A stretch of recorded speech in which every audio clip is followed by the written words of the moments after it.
What is up, everyone? Prometheus here. So in the previous video, the one before the Friday the 13th one, I discussed the I Lied video where I discussed that Dr. Zhivago isn't actually the greatest movie of all time. It was rather just a placeholder, something that I just chose a random film just to call the best movie of all time, just to, just to keep you guys satisfied, because the actual best movie of all time, I needed to rewatch it again to assure myself that this is actually the greatest, like to make sure that still feels as great as it did the first time watching through. And if you listened before, the movie is over 7 hours long, and if you watched the my greatest movie of all time video where I called Dr. Zhivago the greatest, obviously that video was just a joke. I have never seen Dr. Zhivago before, but I all the stuff I said about it though, it did apply to that movie, but it does apply to this film, the greatest movie ever made, and I have watched it and I am confident for this film. All the stuff I said about it. All the stuff I said about it in the video, all the stuff I said about Dr. Zhivago in the greatest movie of all time video that I made a few days ago, applies to this film. So just pretend that I said all of that stuff about Dr. Zhivago, but about this film, and not actually about Dr. Zhivago, because I have never seen that film before. But this film I have seen 4 times already. And yes, it's 7 hours long. So what's 4 times 7? 28 hours. I've spent 28 hours watching this film, and I rewatched I tried, and I was still like, I was just absolutely floored. So I had to rewatch it, like, to see, was that experience actually real? Like, I had to rewatch it multiple times just to make sure I wasn't dreaming, that I wasn't just dreaming about a film this great. All the stuff I said, like all the crazy religious stuff, saying that, oh, this film was gifted to us from God, that this film is worthy of God, that I love this film more than cinema, than the entirety of cinema itself, that this film is greater than cinema that itself, and that this is the greatest piece of entertainment media, the greatest movie ever made, and the greatest achievement humanity has ever made within the entertainment industry. The greatest entertainment achievement of all time, and just absolutely amazing. This movie had the largest production of any film ever made. It took over 6 years to create.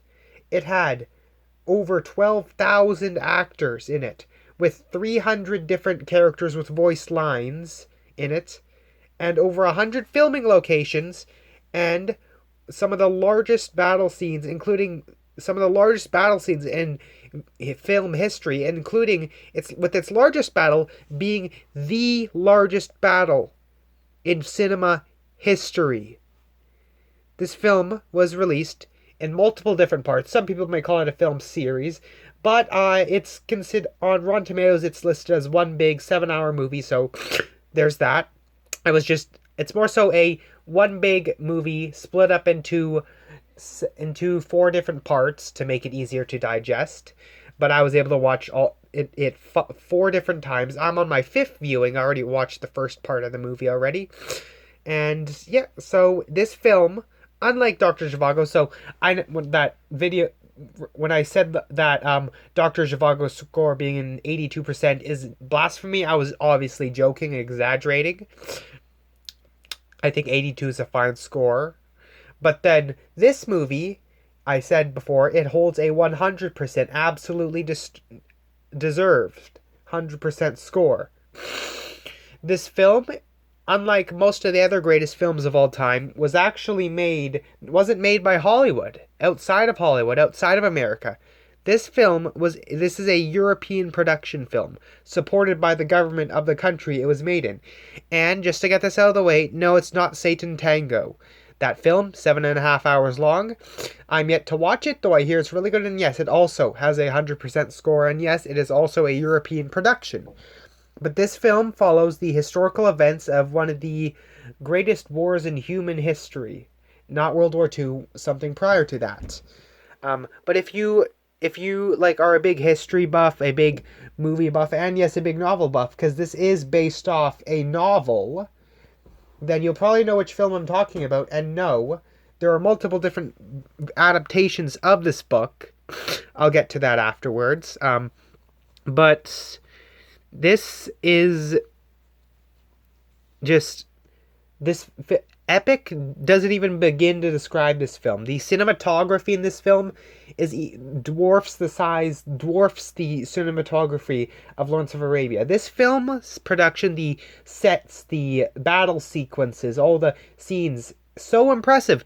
It honestly makes the impressive stuff that was pulled off in Ben-Hur look like just mediocre in comparison. Like, it makes the chariot race scene, that large race set from Ben-Hur, it makes that look tiny in comparison. In fact, it makes the City of Egypt set the largest city set in film history from Ten Commandments look small in comparison, because this one has over 100 different vast filming sets and locations, and hundreds of different characters, 300 characters with spoken dialogue, and over 10,000 extra actors to act in its absolutely grand battle sequences. This film is the biggest movie ever made. And when I say that, I don't mean like based on box office. I mean just the scale. The largest scaled movie ever made. Having the largest battles, the largest sets, the largest amount of characters, the largest amount of actors involved in the film. It took... In fact, this film was so big that it wasn't released...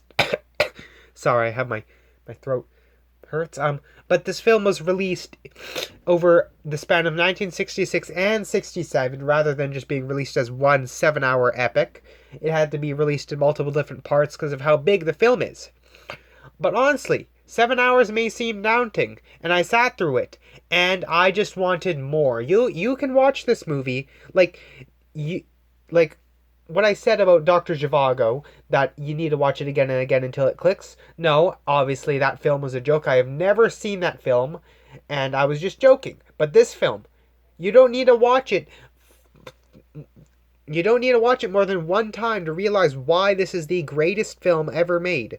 This film has 100%. Obviously, it has 100% Rotten Tomatoes. It got so much great reviews. It obviously got the recognition from the critics, but I barely, if not ever, see anyone talking about this film today. I barely see anyone talking about bringing it up in the talks for the greatest films of all time. It's usually just The Godfather, Schindler's List, Casablanca, or Citizen Kane being considered the greatest movies of all time, right? And yes, those films are great, don't get me wrong, but this film dwarfs them in scope and size and greatness, because the amount of work, dedication, it is I said people can't recreate movies like Ben-Hur, Lawrence of Arabia today, but at the same time they can if they put the dedication in, if they put the work in, if they tried to restrain themselves from using CGI and rather used older filming techniques. They could recreate movies like Ben-Hur or Lawrence of Arabia, ones that are grand in scope, and we have even more advanced technology. We could redo it, but people don't have the will or the guts to redo it. But with this film, it is absolutely impossible for them to redo this again. Even with superior technology today, it's impossible, because one, back then it costed $100 million. Today, this would probably be the most expensive movie of all time. They should re-release this movie in theaters. It's 7 hours long, but honestly, I find it more rewatchable than even The Lord of the Rings, which those were my favorite movies of all time, but this is my new favorite of all time. And yes, I still think that the director of this movie, it could possibly be God himself coming down from heaven to create this movie. That I'll get to that afterwards. Yeah, I said that about David Lean in the Dr. Zhivago video, but I was joking about that film being the greatest of all time. It looked like a really good film from the case, so I grabbed it and said, okay, let's make this the placeholder, because I made that video just to satisfy the audience to kind of give them satisfaction so that they wouldn't have to wait. But then they didn't realize it was just a joke, it was a lie. But I didn't feel good telling a lie, so I made a video telling everyone it was a lie, it was a joke. I don't actually mean those things about Dr. Zhivago. I have never seen the film. It's probably a pretty good film because it's from David Lean. Of course it's probably going to be good. But this film,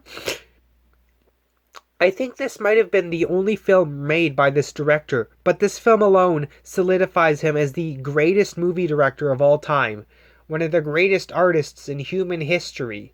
His dedication to this movie is astounding. The entire cast dedication to this movie is astounding. This entire movie is absolutely astounding. This is the most astounding, most impressive, most grand, largest scope film ever made, most large scale film of all time. It dwarfs the size of every other film in existence. Lawrence of Arabia, that film is like watching a few ants scurry around the street in comparison to this film, which is like a real battle. In fact, some of the battles scenes in this movie are probably bigger than real life battles. It does so well at recapturing the events of this historical event. Like, it does so well at adapting the book, which was based off the historical events that happened. I will reveal it in a few minutes, but again, this film, it's absolutely amazing. I have so much passion. I could analyze this film. I could dedicate this entire... I said this before, but I could dedicate this entire channel to analyzing this film. And I assure you, I will be making a very big series analyzing every aspect of this film. I will keep milking this movie to make content on. In fact, I'm probably going to make some history videos talking about the historical aspects of the film as well. But yeah, it's you just can't make a film like this today. It is based off one of, if not the greatest novel ever written, the masterpiece of one of the greatest authors of all time. And if possibly the greatest novel of all time, if this novel is the greatest of all time, it deserves the greatest movie of all time as its adaptation. And thankfully, this adaptation is probably even better than the novel it's based on. It's the greatest piece of entertainment media humanity has ever put out, and I could go as far as saying it's one of the greatest achievements in human history. This movie I love so much. Like, if I were to rank the things I love most in my life, this film would be at number 2. I love it more than the actual medium of film itself. And this film goes to show that film is more than just a medium of entertainment. It's more than just an industry. It is a art form, and most of all, a lifestyle. It may not be perfect. Shady stuff can happen behind the scenes in films. Bad things can happen. Just look at how Alfred Hitchcock treated that actor. I forgot her name, but she was the blonde one, and she's still alive today. He was a great director, but he wasn't a really good person. But the people behind this film, they were all dedicated. They showed devotion. They showed work, and I respect the hell out of them for that. I respect this film. This film, I have nothing to criticize about it. It is intriguing, grand, epic, rewatchable, entertaining. It's just everything you'd want from a film. There's great cinematography, great writing, great characters, great acting, just everything about this film. Everything you want from a film. All the techniques, aspects, like different parts of that, different moving parts that work together to make a film. All of it is even everything, every last aspect of this film is cranked up to 1,000 on the quality scale. Like, all these like beyond perfect parts of this film come together to form a whole that is even greater than the already flawless individual parts of this film. I can't stress enough that this is the impressive. It's the most that any film has impressed me. I cried by how impressed this film impressed me so much that I cried watching it each time. The only movies that have ever made me cry are The Schindler's List, Lord of the Rings: The Return of the King, and Stand By Me.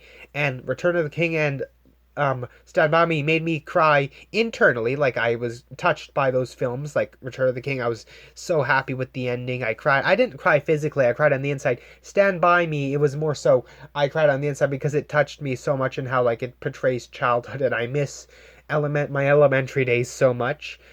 And the only film that made me physically cry was Schindler's List, because it's Schindler's List. What do you expect? It's one of my top 10 movies of all time. In fact, it's probably one of my top 5. But this film alone, like, even if this film was made, was considered even if I consider this movie a film series rather than a multi-part film, I would still have, these 4 films would be in the top 4 of all time. I just have to figure out which of the 4 parts is the best, which of the 4 parts is the weakest, which would be absolutely hard because I think all 4 parts are equally good since they are all part of one big film. Just different parts because it's such a long film. But honestly, it flows by so well. Like, every aspect of this film is the greatest of all time. It has some of the best acting of all time, the best battle sequences ever put to film, the best cinematography I've ever seen, a absolutely grand score, and like so many actors. You may seem like this film will overwhelm you, but in a good way, not a bad way. Like, there's 300 different characters in this movie, but it doesn't feel like too much because you just are so invested in it. And there is no special effects, no cuts. It's all absolutely real. Like, every last soldier you see on those battlefields are real. The guns and artillery, the cannons that they use in the movie are real. Everything in this movie is real, and we will never see anything like this ever put to screen in film ever again. And I am so sad that this movie never got the admiration it deserved in North America. They need to bring this back to theaters in North America so that people can see it for the greatest film of all time. They look at this film and it absolutely embarrasses movies like The Godfather. It embarrasses some of the greatest movies of all time. In fact, I'm going to say it embarrasses Schindler's List, which was one of my top 3 films of all time. But like, this film embarrasses that film. This embarrasses The Godfather. Like, The Godfather is a absolutely terrible movie in comparison to this one. And that's saying a lot because The Godfather is one of the greatest movies ever made. But this film, the gap between, if I were to reveal my top 10, 20 movies of all time, the gap between this film and the number 2 spot would be like the entire universe's length long, because if that's how great this movie is. Like, yeah, I said all this already in the previous video about Dr. Zhivago, but that doesn't apply to it. I'm just restating some of it before I reveal the film to you. But this is the greatest achievement in film history. I bet you're probably getting tired of a black screen, so so I'm about to reveal which film this is. Now, I know what you're thinking. You're probably going to see this film and you're going to think, oh no, that film, that's a terrible movie. And you're going to be right. War and Peace. Now, the War and Peace is the greatest movie ever made. And no, don't get mistaken with this one. This one, not this War and Peace, not this one. This one, look at that. Look at that. That is far from the greatest movie of all time. The 1956 War and Peace, no, this is not the one I'm talking about. Not this one. Get out of here. I'm not talking about this War and Peace, not this adaptation of the film. I am, of course, talking about the 1966 to 67 7-hour epic War and Peace. Sergei Bondarchuk's War and Peace. This one. Look at that score. Absolutely amazing. Sergei Bond, and it says, I know it says 6 hours and 13 minutes on there, but it's actually 431 minutes, which is 7 hours, 11 minutes. I added up the amount of time for each part of the film. So, I already talked about what makes this film the greatest. I will make multiple videos talking about that, but Sergei Bondarchuk is the greatest movie director of all time for this film alone. It was released it was 1966 to 67. And this film, I don't think people talk, like, North American Hollywood forgot about this film. The people who do remember it probably consider it the greatest of all time. And if you don't, you better be. You should watch this film again and it will click with you. So this film is set. So if you're not familiar with the Leo Tolstoy story of War and Peace, it is set in the it's set in Russia during I'm stumbling this film. Sorry, this film's absolutely amazing. I can't. It's hard to describe, but it's set during Napoleon's invasion of Russia after the French Revolution, which I could maybe probably make a video describing the history of the French Revolution. In fact, I'm probably going to do that when talking about this movie. I'll have a history video where I talk about the events leading up to Napoleon's rise, the Russian Revolution, the revolt against King Louis, something like that. But War and Peace is, honestly, I'm at a loss of words.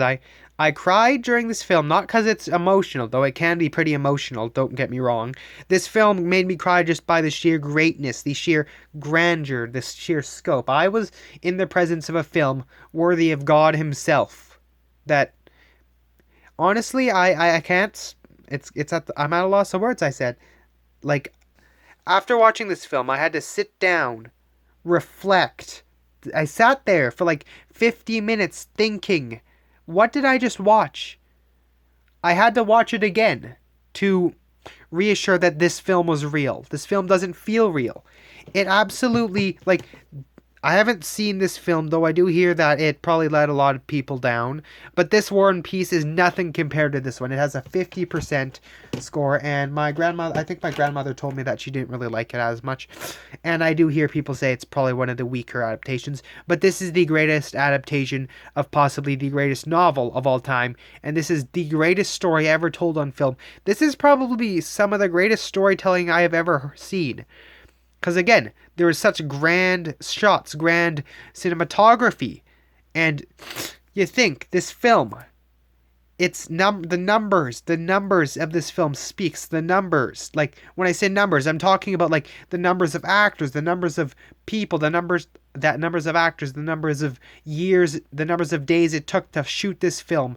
In fact, the largest battle sequence in this movie took not 5 weeks like the chariot race from Ben-Hur. It took 2 years to craft one large battle scene in this 7-hour epic. And you just, like, that battle scene alone could have been its own film and it still would have been considered among the greatest of all time. But no, it goes along with so many other great battle scenes. They may not be as big, but they're still great. Like, the largest battle scene ever put to film, it took 2 years to craft. These days, battle scenes, you just CGI in some people. Like, the battle scene in Avengers Endgame, I still think it's the best scene in the entire MCU, but it's just all CGI and stuff, and just actors running past a green screen. Whereas in this film, it has, like, it honestly, like, the Battle of D-Day from Saving Private Ryan is absolutely just embarrassed by the large battle scene in this movie. Like, try to beat 2 years of filming, 12,000 actors, and one of the largest sets, one of the largest filming locations ever shot, some of the best cinematography, and there you have the greatest battle scene ever put to film. That took 2 years of dedication, that was already a part of an already absolutely enormous movie, one of the largest films of all time. Sure, there's some films that are like dozens of hours long, some even hundreds. Like, this film, like, I saw when I was searching up movies like about Napoleon, there was the Napoleon with Joaquin Phoenix, which wasn't really well received. There was also Stanley Kubrick's Napoleon, which was sadly cancelled. But Steven Spielberg's making a TV series based off his script, so it's coming back. And there was also which other ones? Napoleon. And there was also Napoleon, the 1920s Napoleon, which I saw 5.5 hours long, and I thought, oh my goodness, that's absolutely long. Then I saw this film's runtime, 6 hours 13 minutes. Turns out it's actually 7 hours and 11 minutes long. or well, it's over 7 hours long. You can't really get a precise time with this movie, but like again, I wish this film was longer. That's saying a lot because this film's 7 hours long. And you're probably wondering, Prometheus, why would you want to sit through a movie for more than 7 hours? Because it's worth it. You should watch this movie. So, I searched it up. It's actually on YouTube. It was posted. All 4 parts of this movie were posted on YouTube. No, you don't need to pay for anything. You don't need anything. It's literally just a normal YouTube video. All 4 parts of this movie in a YouTube video series. You can watch them on YouTube. It's you can literally just pull up YouTube, right? Go to YouTube. If you're watching this and you've never seen War and Peace, I recommend you find some time off, go to YouTube, search up War and Peace 1966, and you'll find all 4 parts of this movie, all 7 hours of this movie on YouTube. You don't need to pay money. It's not listed as a movie, it's listed as a normal video. But watch it. You can watch this film for free, and you will be astounded. If you have heart problems and you watch this movie, you will die of a heart attack. In fact, my heart was beating so fast, I thought I was going to have a heart attack. In fact, if I watch this movie again, I feel like I'm going to have a heart attack because my heart is already racing right now just by speaking of this film, because just thinking about this film brings back so much greatness. I have seen this film, let's see, 4 times, or I think 4 times. I'm on my 5th run. And Sergei Bondarchuk, Soviet director. This movie was supported by the Soviet government. So it's obviously going to be big if it's supported by even the government. And it's European, it's not Hollywood, but they need to re-release this film. Yo, Cineplex, Landmark, all the movie theaters around the world, worldwide, America, Canada, all over, Europe, Asia, all the movie theaters in the world should be trying to get this film back on the big screen. Not in multiple parts, all 4 parts into one seamlessly connected run that people can sit through. And they will not get bored. They will not walk out of the theaters. They will stay glued to their chairs as they witness the absolute epic scale of the greatest film ever put to screen, the greatest achievement in film history, a film that will never, ever be topped and stands strong as the greatest achievement, the greatest movie ever made. Of course, it's a 10 out of 10. If I was reviewing it, there's the rules. I can't give more than a 10 out of 10, so it's a 10 out of 10. But if I could, I would give this movie a score of an infinity, and that wouldn't be enough. In fact, calling this movie the most epic thing ever created by human beings, the most epic piece of entertainment media, the grandest piece of entertainment ever allowed to grace the eyes of human beings, that would be an understatement. The historical, I don't care if this film is historically inaccurate, but it's pretty faithful to the book. There is no problems with this movie. Look at that score. That speaks to it. I do not know where the 7% on that score should be, because anyone who watches this movie should give it a 10 out of 10. There must be something wrong with you if you think it's anything less than a 10 out of 10. In fact, if you call it one of the best movies of all time, that's blasphemy. It's the best movie of all time. I am not joking about this.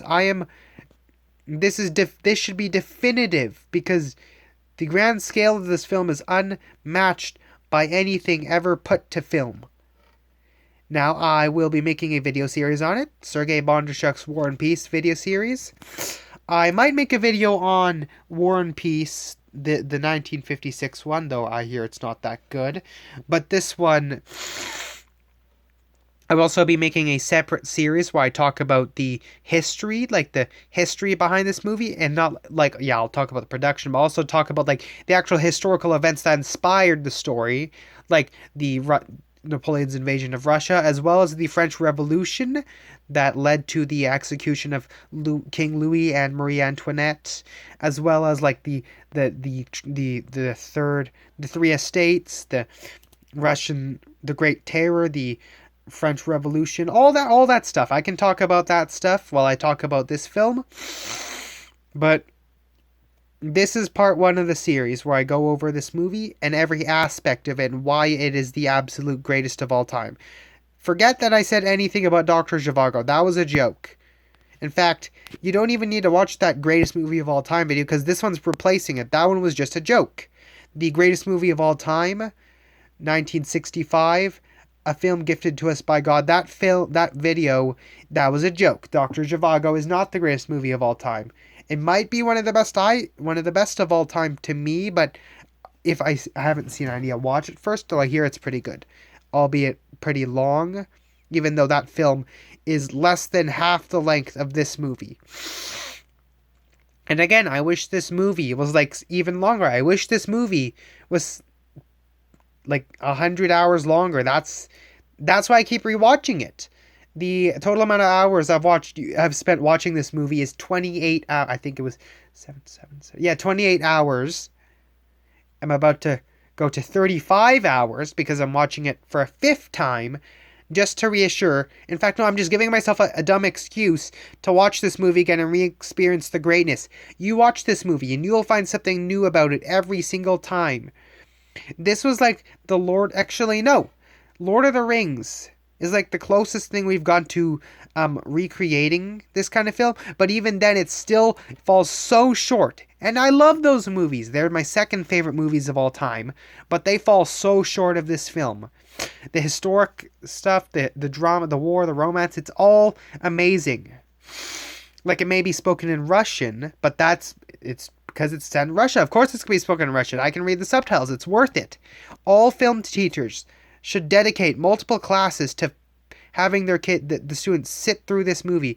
I don't care if it takes the entire semester. So be it. They should just create film study classes that literally just analyze this film for the entire semester.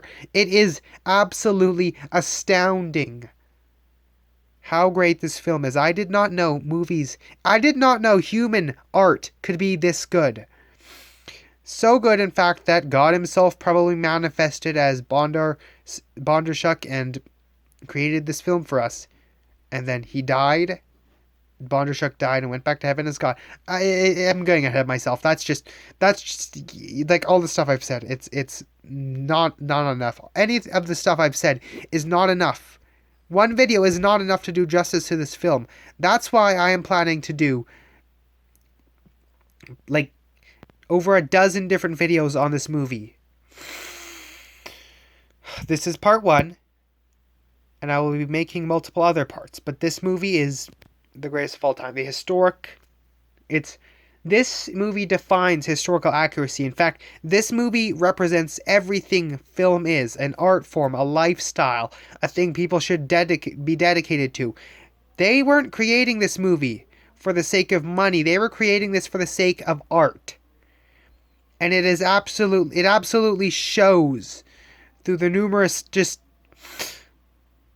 I'm running out of time. I need to go do other things, but I will be making part 2 soon, where I go over kind of the overall structure of the film, some of the historic aspects, the French Revolution, possibly.